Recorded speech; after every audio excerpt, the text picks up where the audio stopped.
صلی اللہ علیہ وآلہ وسلم اسوہ حسنہ ہے، آئیڈیل ہے، نمونہ ہے۔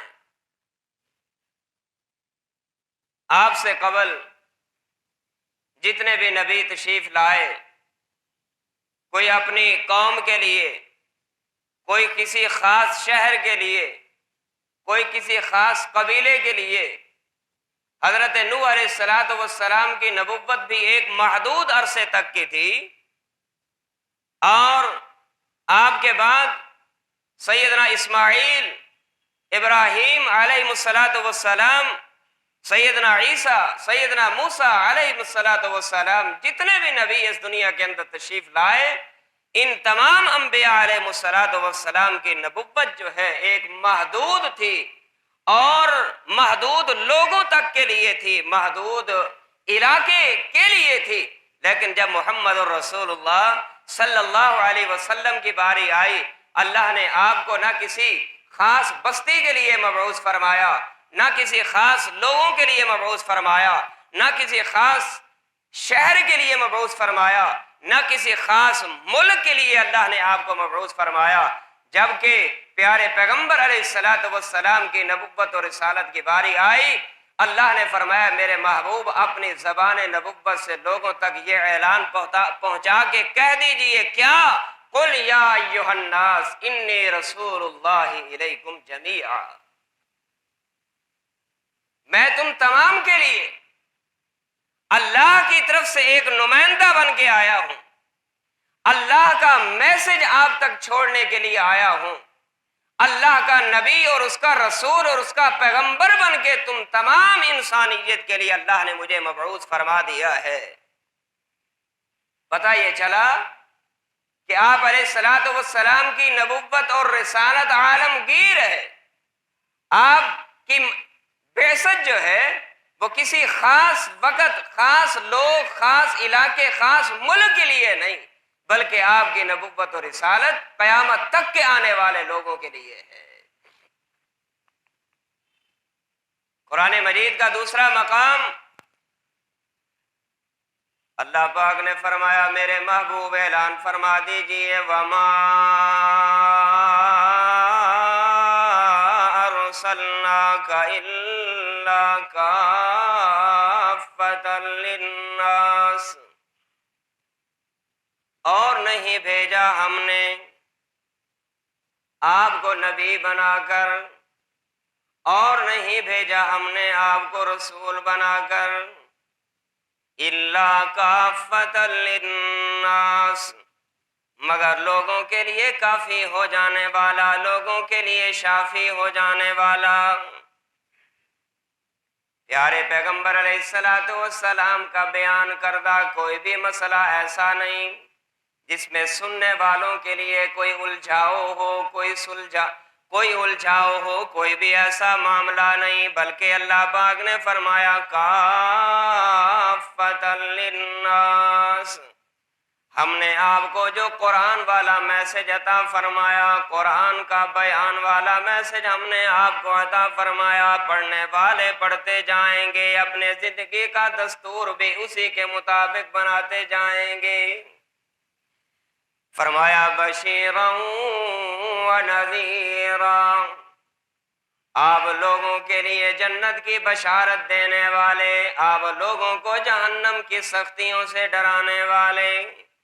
وَلَكِنَّ أَكْثَرَ النَّاسِ لَا يَعْلَمُونَ،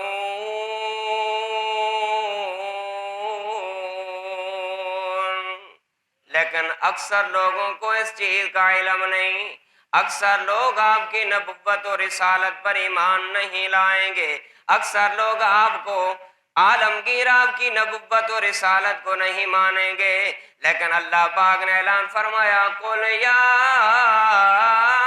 ایھا الناس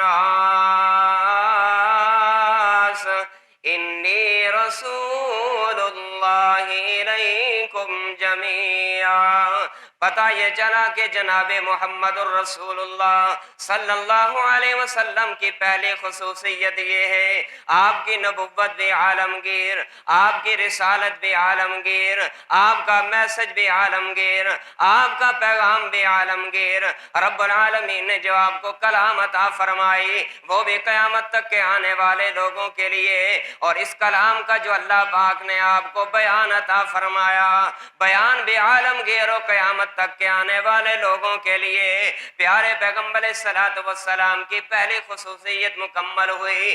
آئیے دوسری خصوصیت جو اللہ پاک نے تمام انبیاء کے مقابلے میں، تمام رسولوں کے مقابلے میں جو اللہ پاک نے محمد الرسول اللہ صلی اللہ علیہ وسلم کو عطا فرمائی، دوسری خصوصیت یہ ہے کہ اللہ پاک نے آپ کو امام بھی بنا کر بھیجا، اور سابقہ انبیاء کے لیے بھی اللہ پاک نے آپ کو امام بنایا، سابقہ رسولوں کا بھی اللہ پاک نے آپ کو امام ہونے کا شرف بخشا ہے۔ قیامت تک کے آنے والے لوگوں کے لیے آپ امام بنائے گئے۔ اللہ پاک نے عالم ارواح کے اندر بھی انبیاء علیہ السلام سے خاص طور پہ یہی پیغام سنایا، اور خاص طور پہ یہی عہد لیا ہے، یہی میثاق لیا ہے۔ انبیاء علیہ السلام پہ آپ کو فوقیت اور برتری حاصل ہے۔ قرآن مجید کا کون سا مقام ہے؟ اللہ پاک نے کیا فرمایا؟ وَإِذَا أَخَذَ اللَّهُ مِيثَاقَ النَّبِيِّينَ وَإِذَا أَخَذَ اللَّهُ مِيثَاقَ النَّبِيِّينَ لَمَا آتَيْتُكُم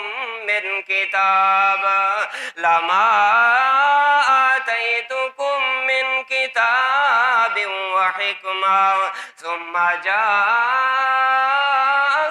رسول مصدق لما معكم لتؤمنن به ولتنصرنه قال أقررتم وأخذتم على ذلكم إصري۔ اور لوگوں ذرا اس وقت کو یاد کرو جب اللہ پاک نے تمام انبیاء کو جمع کرنے کے بعد، تمام رسولوں کو جمع کرنے کے بعد، اللہ پاک نے میرے محبوب علیہ السلام کی نبوت اور رسالت کا میثاق لیا، اور میثاق لیتے ہوئے اللہ پاک نے کیا فرمایا؟ لما آتیتکم من کتاب وحکمہ۔ او انبیاء علیہ السلام کی جماعت، آدم سے لے کر عیسیٰ علیہ السلام تک آنے والے انبیاء کی جماعت، آنے والے رسولوں کی جماعت، میں تمہیں کتاب بھی دے دوں، میں تمہیں حکمت بھی دے دوں، میں تمہیں نبوت بھی عطا فرما دوں، میں تمہیں رسالت بھی عطا فرما دوں، پھر کیا ہو؟ ثم جاءکم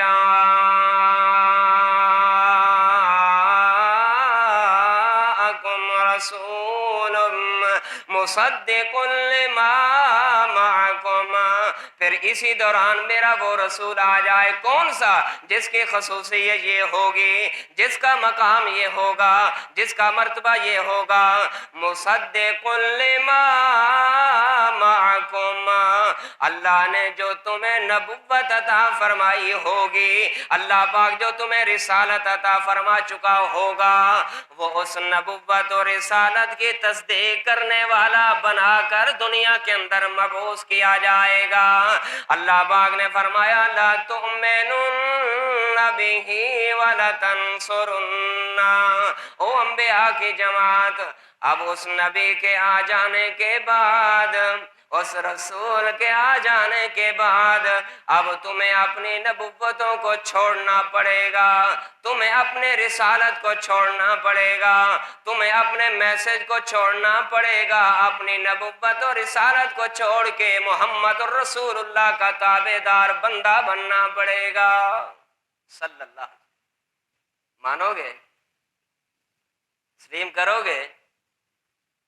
یہ تو دنیا کی بات ہے نا، کہ اگر کسی کو کرسی عطا کرنے کے بعد کہا جائے کہ اب کرسی سے ہٹ جاؤ تو وہ کرسی چھوڑنے کے لیے تیار نہیں، جان تو دے سکتا ہے، مال تو لٹا سکتا ہے، لیکن کرسی کا عہدہ چھوڑنے کے لیے تیار نہیں ہو سکتا۔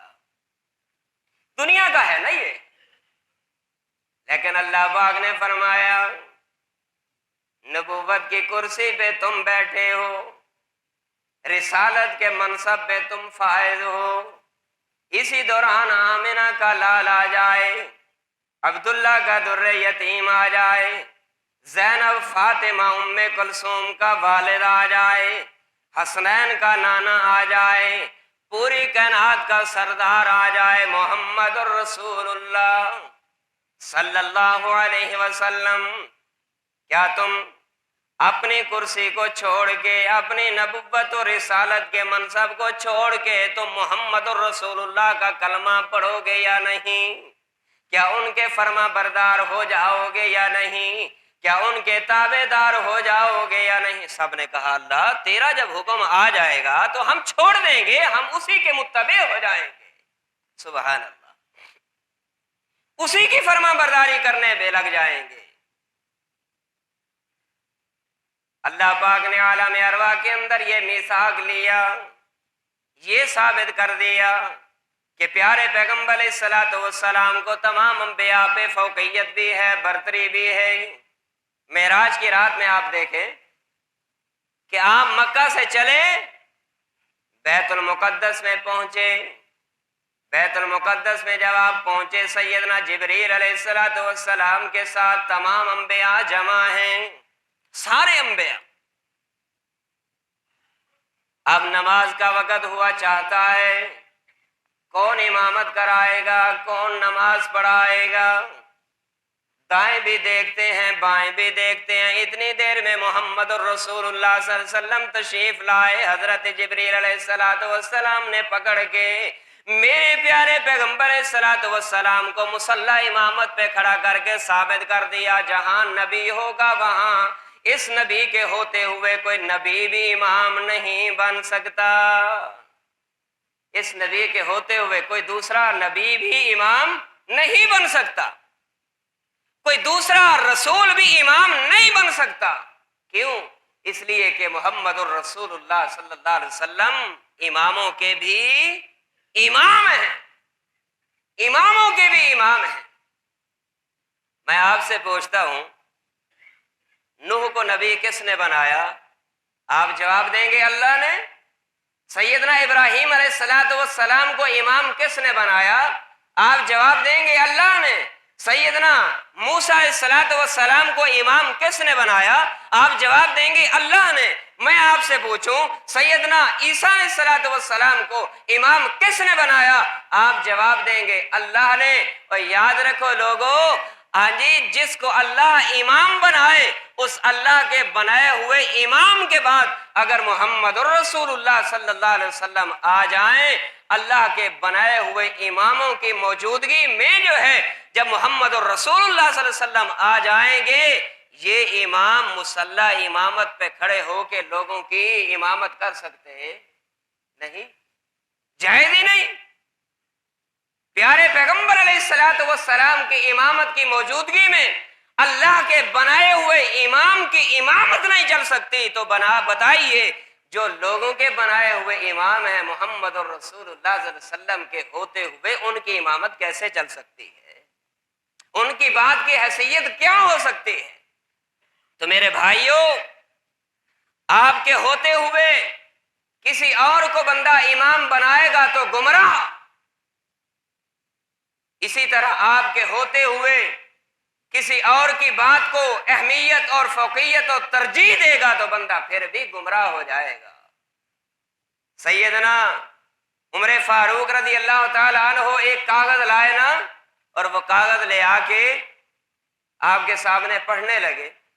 جیسے ہی انہوں نے پڑھنا شروع کیا، پیارے پیغمبر علیہ السلام کا چہرہ نبوت جو ہے وہ بدلنے لگا۔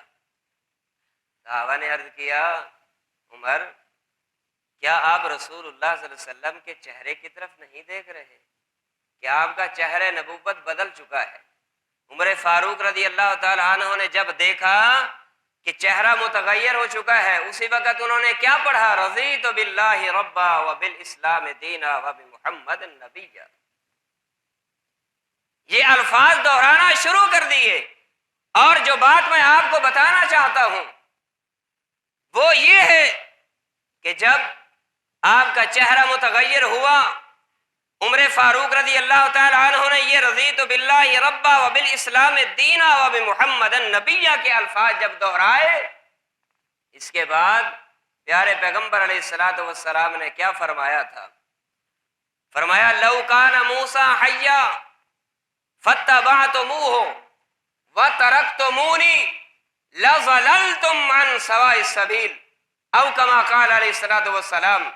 فرمایا اگر آج موسیٰ پیغمبر بھی زندہ ہوتے، جس کو اللہ نے نبی ہونے کا شرف بخشا ہے، جس کو اللہ نے اپنا پیغمبر ہونے کا شرف بخشا ہے، آج میری موجودگی میں اگر موسیٰ نبی بھی موجود ہوتا فاتبعتموہ، تم مجھے چھوڑ کے تم اس کی پیروی کرنا شروع کر دیتے، وترکتمونی، اور مجھے چھوڑ دیتے، لظللتم عن سواء السبیل، تم راہ راست سے بھٹک جاتے، راہ ہدایت سے گمراہ ہو جاتے. اس کا مطلب کیا ہے کہ اگر ایک وہ پیغمبر جس کو اللہ نے نبوت اور رسالت ہونے کا اعزاز بخشا ہے، میرے پیارے پیغمبر کی موجودگی میں اگر وہ بھی زندہ ہو کے آ جائے، وہ بھی موجود ہو، اور پیارے پیغمبر علیہ الصلوۃ والسلام کی موجودگی میں لوگ آپ کی نبوت کو چھوڑ کے اس کو اپنا امام بنانا شروع کر دیں، آپ علیہ الصلوۃ والسلام نے فرمایا لوگ گمراہ ہو جائیں گے، راہ ہدایت سے بھٹک جائیں گے. پتہ یہ چلا کہ پیارے پیغمبر علیہ الصلوۃ والسلام کی امامت کی موجودگی میں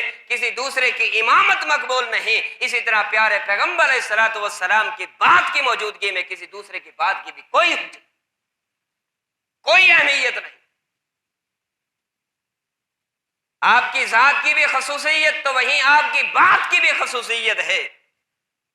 آپ کی ذات کو بھی ماننا ہوگا، آپ کی بات کو بھی ماننا ہوگا.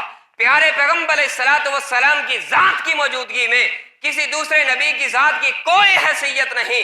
عملی اعتبار سے، اتباع کی اعتبار سے، اطاعت کے اعتبار سے، پیروی کے اعتبار سے، اسی طرح پیارے پیغمبر علیہ الصلوۃ والسلام کی بات کی موجودگی میں بھی کسی دوسرے نبی کی کوئی حیثیت نہیں. جب آپ کی بات کی موجودگی میں کسی دوسرے نبی کی بات کی کوئی حیثیت نہیں، میں آپ سے پوچھتا ہوں اس نبی کے بعد کون سا ایسا امام ہے جس کی بات کو حجت مان کے آپ عمل کریں گے، جس کی بات کو دلیل مان کے آپ اپنا عمل اس کے مطابق کریں گے، اپنی نماز اس کے مطابق پڑھیں گے، اپنا روزہ اس کے مطابق رکھیں گے، اپنی خوشی اس کے مطابق کریں گے، اپنی غمی اس کے مطابق کریں گے، اپنا لیل و نہار اس کے مطابق گزاریں گے. یاد رکھیے پیارے پیغمبر علیہ الصلوۃ والسلام کی موجودگی میں کسی دوسرے کی بات کی کوئی حیثیت نہیں. اگر آپ کی بات کے ہوتے ہوئے کسی دوسرے کی بات کی حیثیت کو مانا جائے گا تو وہ بندہ راہ ہدایت سے بھٹک جائے گا اور گمراہی کا شکار ہو جائے گا. معلوم نہیں لوگ کتنی جرت کے ساتھ، کتنی جسارت کے ساتھ، کتنی ہمت کے ساتھ اور کتنی دلیری کے ساتھ یہ کہہ دیتے ہیں بس ہمارے لیے فلاں امام کی بات ہی کافی ہے، ہمارے لیے فلاں خطیب کی بات ہی کافی ہے، ہمارے لیے فلاں کی بات کافی ہے. یاد رکھیے یہ فلاں، وہ فلاں، وہ فلاں، وہ امام، وہ پگڑی والا، وہ لمبے کرتے والا، وہ بڑی مزار والا، وہ بڑے چولے والا، وہ بڑی گاڑی والا، وہ بڑے بنگلے والا، وہ بڑے زمینوں والا، وہ غلط ہو سکتا ہے. کائنات کے اندر صرف ایک ہی ہستی ہے جس کی ذات میں بھی کوئی خامی نہیں، جس کی بات میں بھی کوئی خامی نہیں. وہ ذات صرف ایک ہی ہے جس کو محمد الرسول اللہ صلی اللہ علیہ وسلم کہا جاتا ہے. آپ کی ذات بھی اعلیٰ ہے، آپ کی بات بھی اعلیٰ ہے. آپ کی بات کے ہوتے ہوئے کسی دوسرے کی بات کی کوئی اہمیت نہیں. اگر کوئی بندہ آپ کی حدیث کے ہوتے ہوئے کسی دوسرے امام کے قول کو آپ کی حدیث پہ ترجیح دے گا لظللتم عن سواء السبیل، وہ بندہ گمراہ ہو جائے گا. ٹائم ختم ہو چکا ہے.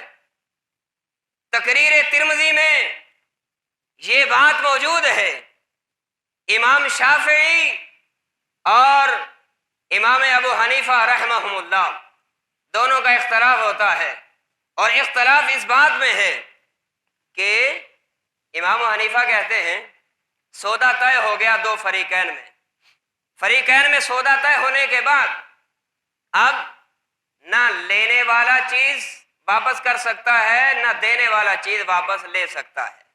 جب سودا طے ہو گیا، سودے کے ڈن ہونے کے بعد اب لینے اور دینے کا اختیار ختم ہو گیا.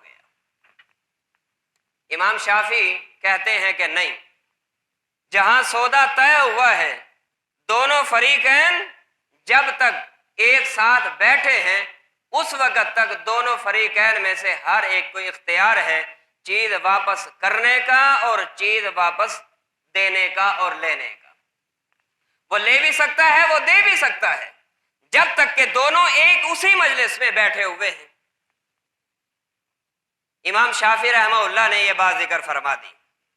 امام شافعی نے اپنے اس منہج، اپنے اس نظریے اور اپنے اس مسلک کی دلیل جو ہے، اپنے اس بات کی دلیل محمد الرسول اللہ صلی اللہ علیہ وسلم کی حدیث مبارکہ سے دی کہ پیارے پیغمبر علیہ الصلوۃ والسلام نے فرمایا جب دو آدمی آپس میں سودا کریں اس وقت تک ان کو اختیار ہے، جب تک کہ وہ جدا نہیں ہوتے، جب تک بیٹھے رہیں گے سودا فسخ کرنے کا اختیار ہے۔ جب مجلس برخاست ہو جائے گی، مجلس کے برخاست ہونے کے بعد اب کسی کو کوئی اختیار نہیں کہ وہ چیز واپس کرے یا وہ چیز واپس لے لے الا کہ اگر اٹھتے ہوئے دونوں ایک دوسرے کو اختیار دے دیں کہ میں لے کے جا رہا ہوں، اگر مجھے یہ چیز پسند نہ آئی میں آپ کو چیز واپس کر دوں گا، اگر یہ چیز پسند نہ آئی تو میں آپ سے یہ چیز واپس لے لوں گا۔ اگر اٹھتے ہوئے مجلس کے ختم ہوتے ہوئے دونوں ایک دوسرے کو اختیار دے دیں سودا فسخ کرنے کا تو جائز ہے، لیکن جب تک وہ آپس میں دونوں فریق بیٹھے ہیں اس وقت تک وہ سودا ختم کرنا چاہتے ہیں تو کر سکتے ہیں۔ امام شافعی نے یہ دلیل دی ہے نبی اکرم صلی اللہ علیہ وسلم کی فرمان کی، لیکن احناف نے یہ دلیل سننے کے بعد کیا کہا؟ لوگوں ذرا کان کی کھڑکیاں کھول کے جواب سنیے۔ حنفیوں نے کیا کہا، احناف نے کیا کہا؟ تقریر ترمذی، جامع ترمذی کے شروع میں یہ تقریر ترمذی کا یہ حصہ لگا ہوا ہے۔ آپ درس نسخہ اٹھائیں، اس درس نسخے کے شروع میں پہلے پیج میں یہ بات درج ہے۔ انہوں نے کیا کہا؟ کہنے لگے نحن المقلدون یجب علینا تقلید الامام، ہم سمجھتے ہیں اس بارے میں امام شافعی کی بات ٹھیک ہے۔ کیوں ٹھیک ہے؟ اس وجہ سے نہیں کہ وہ ایک امام کی بات ہے، اس وجہ سے نہیں، بلکہ بات ٹھیک اس لیے ہے کہ ان کی بات کی تائید محمد الرسول اللہ کی حدیث سے ہو رہی ہے صلی اللہ علیہ وسلم۔ لیکن نحن المقلدون، ہم کیونکہ امام شافعی کے مقلد نہیں، ہم کیونکہ امام ابو حنیفہ کے مقلد ہیں، یجب علینا تقلید الامام، اور ہمارے اوپر امام حنیفہ کی تقلید واجب ہے۔ ہم امام شافعی کی بات اس لیے ہی نہیں مانیں گے اس لیے کہ ہم امام حنیفہ کے مقلد ہیں، اور امام حنیفہ نے یہی کہا ہے کہ وہ اس کو اختیار ختم ہو جاتا ہے چہ جائے کہ حدیث میں آیا ہے اختیار ہے، لیکن کیونکہ ہم امام حنیفہ کے مقلد ہیں امام حنیفہ کی تقلید ہمارے اوپر واجب ہے، ہم امام حنیفہ کی بات مانیں گے، محمد الرسول اللہ کی حدیث کو چھوڑ دیں گے۔ میرے بھائیوں، جہاں رسول موجود ہو وہاں اللہ کے بنائے ہوئے امام کی امامت جائز نہیں، اور اسی طرح جہاں محمد الرسول اللہ صلی اللہ علیہ وسلم کی بات موجود ہو وہاں لوگوں کے بنائے ہوئے اماموں کی بات کی بھی کوئی اہمیت نہیں۔ اللہ ہمیں سمجھنے اور عمل کی توفیق عطا فرمائے۔